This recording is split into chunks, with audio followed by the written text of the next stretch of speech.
sejam bem-vindos ao Câmara Rio Entrevista. Eu sou a Mariana Rosadas e hoje nós vamos falar sobre o novo perfil dos idosos no Brasil. De acordo com o IBGE, as pessoas com mais de 60 anos já representam cerca de 18% da população brasileira. São mais de 37 milhões de pessoas. Na cidade do Rio, o total de idosos cresceu quase 50% em 10 anos e já chega a 1,5 milhão de cariocas. Como construir políticas públicas para atender a uma parcela da população cada vez maior?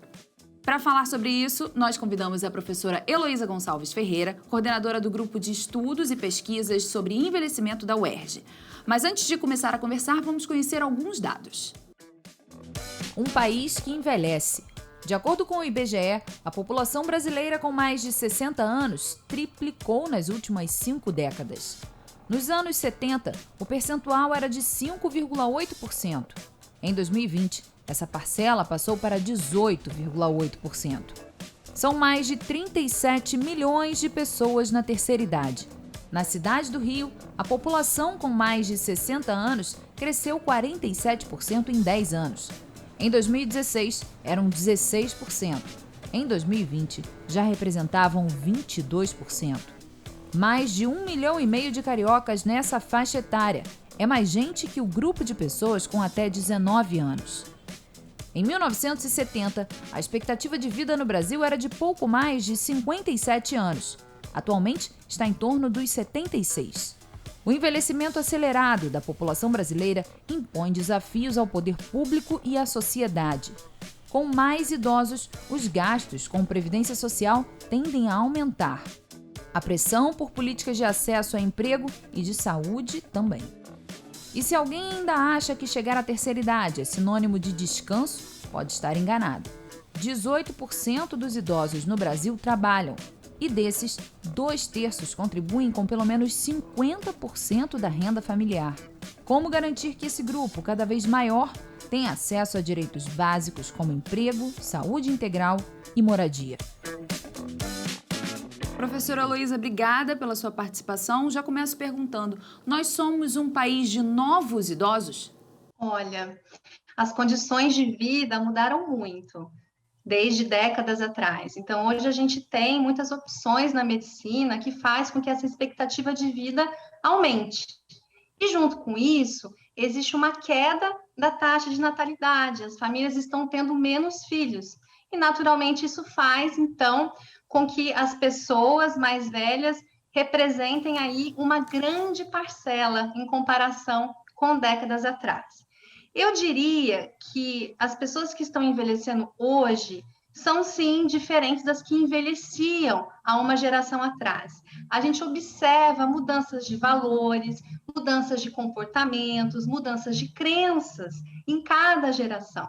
Hoje, por exemplo, a gente vê pessoas mais velhas muito mais ativas, trabalhando, cuidando dos netos para os filhos conseguirem irem trabalhar, participativas na comunidade, nos eventos, fazendo trabalho voluntário, comunitário, cuidando da saúde, né? Um perfil que talvez algumas décadas atrás fosse diferente. Então, atualmente a gente observa já algumas mudanças na maneira de se vivenciar a etapa da velhice.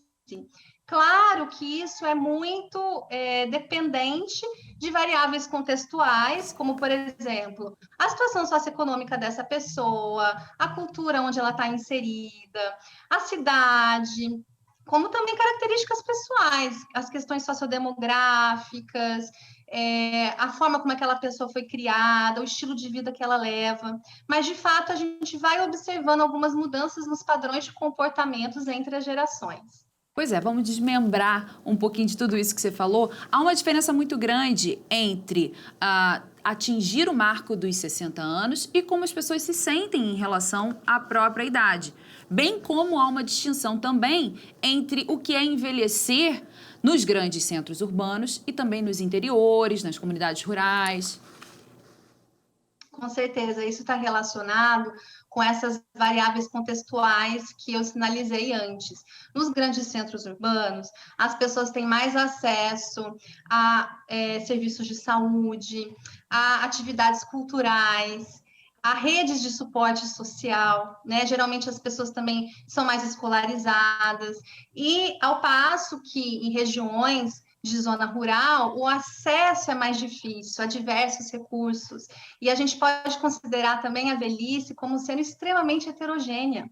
Então, você imagina, são tantos fatores contextuais e pessoais para a gente levar em consideração, que, dependendo da forma como esses fatores se organizam, a gente tem aí diversos desfechos. A gente tem desde aquela pessoa mais velha que continua trabalhando, está ativa, cuidando da família, como também aquela pessoa mais fragilizada, que já vai ter vários problemas de saúde, vai fazer uso de vários medicamentos, vai estar mais dependente. Então, quando a gente olha para o perfil do idoso brasileiro, não existe só um perfil, existem vários perfis. E é um desafio muito grande a gente considerar toda essa heterogeneidade. E também não é incomum que as pessoas, às vezes, caem em alguns preconceitos, né? De imaginar o idoso ou a idosa, aquela pessoa fragilizada, aquela pessoa mais dependente. Porque, de fato, existe esse perfil, mas também existem os perfis das pessoas que mantêm o nível de atividade até muito mais tempo na vida delas, mas porque essas pessoas tiveram contato com condições diferentes, né? Tiveram mais oportunidades, mais acesso a serviços, a recursos. Então, tudo isso acaba influenciando na etapa da velhice. Veja bem, nós somos uma soma das escolhas que a gente faz, das situações ao qual a gente está inserido. E veja bem, lá na velhice, são tantas escolhas, tantas variações de contexto, que isso vai aí resultar em muitas trajetórias, em muitos desfechos distintos. Desfechos distintos, heterogêneos, como você falou, mas que formam ou deformam a pirâmide etária brasileira. Né? Quais os impactos disso, por exemplo, na sociedade, nas políticas públicas que devem ser implementadas para essas pessoas? Bom, é um dado, é um fato de que teremos aí em 2050 uma proporção muito maior de pessoas com mais de 60 anos. Isso aí é incontestável. E eu acredito que o país ainda tem muito a fazer com relação a esse dado demográfico, né? Essa é uma razão essencialmente demográfica pela qual a gente precisa se preocupar mais por conta da elaboração das políticas públicas para trazer mais condição de qualidade de vida para essa população. E, infelizmente, as políticas públicas disponíveis no contexto brasileiro ainda são insuficientes para garantir uma segurança financeira, para garantir uma segurança social, para garantir mais inclusão nos espaços. A gente ainda precisa trabalhar muito em cima disso. E, junto com isso, existe ainda o preconceito com relação à pessoa idosa, que é o que a gente chama de etarismo, idadismo, ageísmo. É a gente olhar para essa parcela da população como sendo uma parcela incapacitada, uma parcela fragilizada, que não pode contribuir. E, na verdade, os idosos podem e devem contribuir com a sociedade. A gente precisa passar a valorizar a potencialidade desse público para se pensar em políticas públicas que sejam efetivas para garantir maior nível de qualidade de vida para esse grupo etário. Heloísa, os idosos, como nenhum outro grupo, não passou incólume a pandemia do novo coronavírus, né? São pessoas que sofreram muito com o isolamento, muitas delas também com sequelas da doença, e a saúde mental dessas pessoas ficou prejudicada diante desse cenário? Bastante. Na verdade, a saúde mental de todo mundo ficou bastante prejudicada. Ninguém escapou ileso desse fenômeno, né? Em algum grau, todo mundo foi afetado, não foi diferente com a população idosa. A gente tem a questão de que eles são grupo de risco, de fato, para desenvolver a Covid. Isso, por si só, já representa uma fonte de estresse muito grande, o medo da contaminação, a angústia com relação às incertezas que essa pandemia trouxe, junto também com o isolamento domiciliar, que passou a ser praticamente obrigatório, que afastou essas pessoas dos contatos sociais tão necessários para preservar a qualidade de vida e a saúde mental, principalmente. Então, muitas pessoas mais velhas passaram a sofrer com esse isolamento social, passaram a ter menos contato com netos, com as crianças, com as famílias, passaram a ter menos ajudas para poder fazer uma compra, ir numa farmácia. Tudo isso impactou em termos práticos e em termos emocionais também. Então, a gente também precisa trabalhar com intervenções agora para mitigar esses efeitos, né? Para tentar recuperar um pouco os efeitos nocivos que a pandemia trouxe para esse público, porque, além do mais, as pessoas idosas que contraíram o Covid e sobreviveram, muitas delas vivem com muitas sequelas, e uma das sequelas é justamente sintomas de ansiedade, de depressão. Então, a gente pensar em intervenções psicológicas, por exemplo, para poder preservar a saúde mental dessas pessoas ou reabilitar a saúde mental dessas pessoas, são ações assim de extrema importância. O Câmara Rio Entrevista volta já, depois de um rápido intervalo. Não sai daí.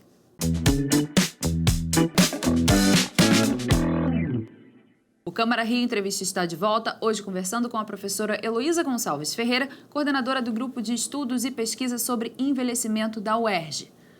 O tema é o novo perfil do idoso no Brasil. Vamos ouvir a opinião dos cariocas nas ruas. Idoso para mim é a idade, é a pessoa que já era para estar parada, descansando, né? E no seu caso, o senhor está? Eu continuo trabalhando. Sofrimento puro, pois eu sou aposentado e continuo a trabalhar. Isso já é um sofrimento, é um ônus que nós temos como idoso que não consegue parar com a qualidade de vida boa, né? Saúde, nada. E você briga muito para ser idoso nesse país. Embora a Constituição ela garanta que o Estado brasileiro deve ter essa preocupação com a pessoa idosa, nós vemos que isso não é ainda efetivo no Brasil. Ainda falta muito para que nós, a pessoa idosa, a pessoa considerada idosa na sociedade brasileira, tenha realmente a efetivação dos seus direitos. A gente às vezes não acredita na idade que tem, né? A gente percebe até quando a gente vê uma criança crescendo, né? Sobrinhos, filhos de amigos, né? A gente percebe que o tempo está passando, né? E a gente vive um dia após o outro, né? Agradecendo a Deus sempre, né? Gratidão sempre. E aí, professora, são falas fortes, né? E a gente pode levantar alguns desses pontos que os entrevistados trouxeram. Primeiro, a expectativa versus realidade. Nenhuma dessas pessoas que se aposentou e continua trabalhando quis isso, faz isso para complementar a renda, porque a aposentadoria é muito pouco para sobreviver. Infelizmente, aqui no Brasil, não é essa a realidade de que, para muitos, né, de que a aposentadoria é sinônimo de viagem, de descanso, de desfrutar dessa etapa da vida.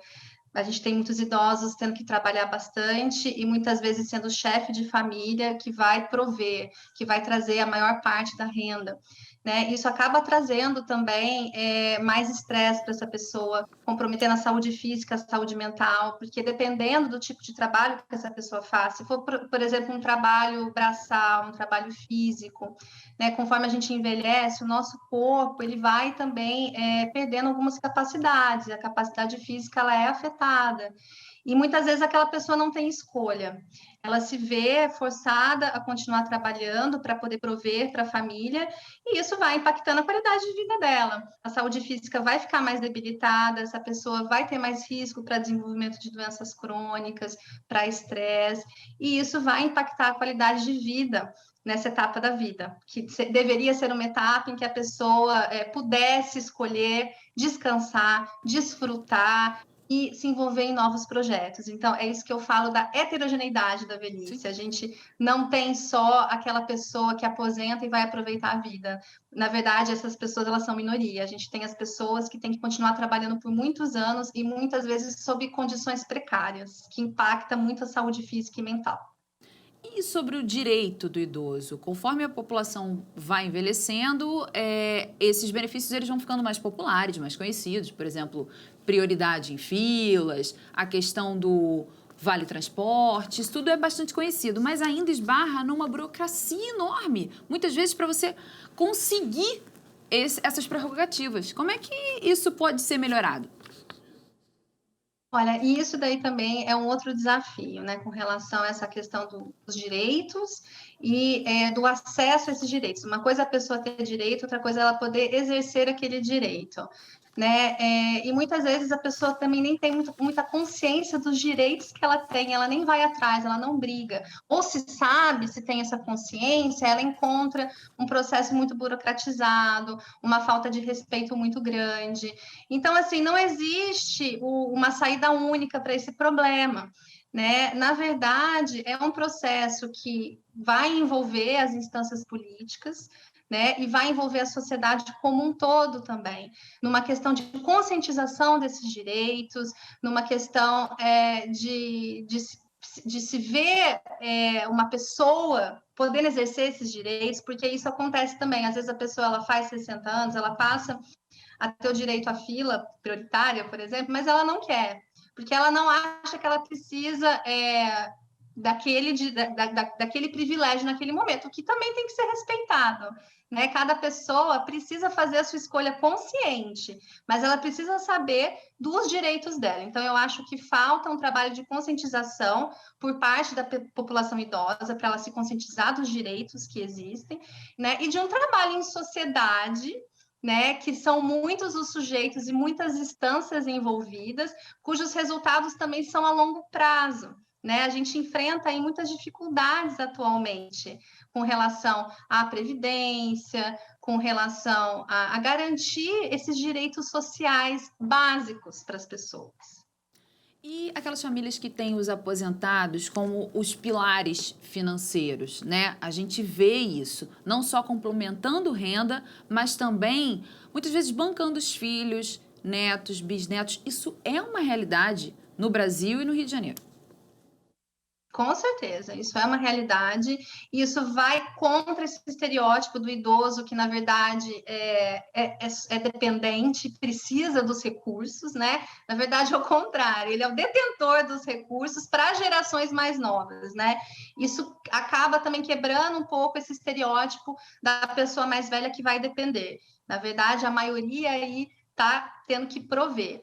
A única questão também com relação a uma situação como essa é um risco, às vezes, para abuso financeiro, né? Então, às vezes, a própria pessoa idosa, ela pode estar sendo vítima de abuso financeiro de uma forma velada ou de uma forma não tão velada, né? A forma velada é aquele filho que sempre pede um dinheiro emprestado, que, enfim, depois não devolve. É quando a pessoa acaba emprestando um dinheiro e deixa de comprar um remédio para ela, deixa de pagar uma consulta médica para ela em prol da geração mais jovem e acaba não vendo aquilo como uma situação real de abuso, né?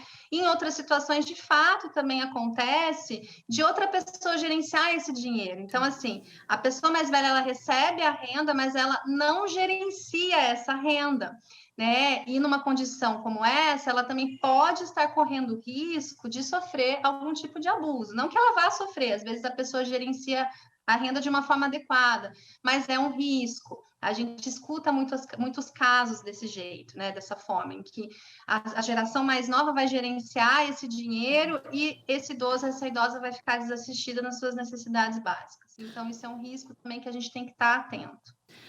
Mas também tem o caso, especialmente se a gente fizer um corte de gênero e cor, das mulheres negras, por exemplo, que são absolutamente ativas. Elas bancam a família inteira e a gente pode observar também que houve uma pausa na ascensão social dessas gerações.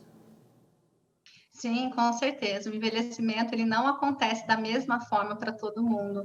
Então, existem recortes de classes, recortes de gênero, recortes de etnia, né? E você trouxe muito bem. Mulheres negras, elas acabam estando em risco para uma série de questões, né?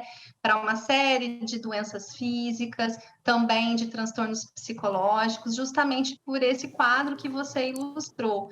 Então, continua, às vezes, sendo a única provedora da família, tendo que trabalhar muitas vezes sem ter uma condição física para isso, e às vezes até sofrendo situação de abuso. Então, de fato, a gente precisa ficar muito atento a esses recortes de classe, de gênero, de etnia, para compreender o envelhecimento como um fenômeno contextual, que ele não vai acontecer da mesma forma para todas as pessoas, em todas as cidades, em todos os centros. Professora Luísa, muito obrigada pelos esclarecimentos. Até uma próxima oportunidade. Eu que agradeço, muito obrigada. E o Câmara Rio Entrevista dessa semana fica por aqui. Acompanhe as novidades da Câmara Municipal no nosso site câmara.rio e também nas nossas redes sociais pelo @CâmaraRio. Muito obrigada pela companhia, até o próximo encontro.